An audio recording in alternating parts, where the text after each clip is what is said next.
Hello మా నమస్తే.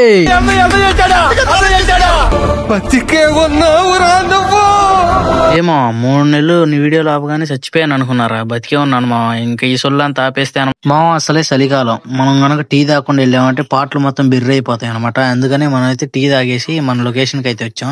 ఇక్కడైతే మనకి ఒక గంట సేపు ఆడిన తర్వాత అయితే ఒక చేప అయితే పడింది అనమాట. ఈ అంకమ్మ గంట సేపటి నేను ఇష్టపడితే ఈయన మాత్రం ఉల్లేర్చుకుంటున్నాడు మా. ఈయన ఏదో కష్టపడినట్టు.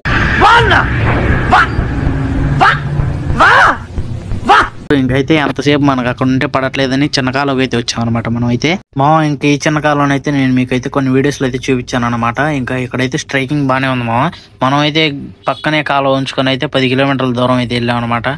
మీకోసం ఒక చిన్న క్లిప్. మీలో ఎవరైనా చిన్నప్పట్లో ఇలా చేపలు పట్టింటే కామెంట్ చేయండి మీకు ఈ వీడియో చూడగానే గుర్తుకొచ్చిన వేస్ట్ ఎందుకంటే ఆ రోజులు మళ్ళీ రావు కాబట్టి మనకైతే పడిన చేపలను అయితే క్లీన్ చేపిస్తున్నాం అనమాట చేపల మార్కెట్ దగ్గర అయితే. ఇంకైతే వీళ్ళు ఏదో కష్టపడి వచ్చినట్టు కుర్చీలో కూర్చొని తాపీగా సొల్లేస్తున్నారు అనమాట. ఇంకైతే ఆంటీ అయితే బండకేసి రాకి ఇంకేం చేసేది మొక్కలు కోసి అయితే కవర్లో వేసి ఇచ్చింది అనమాట. మనకి పడిన చేపలు అయితే కేజీ 100 గ్రాములు అయితే వచ్చినాయి బెస్ట్ ఏమనమాట.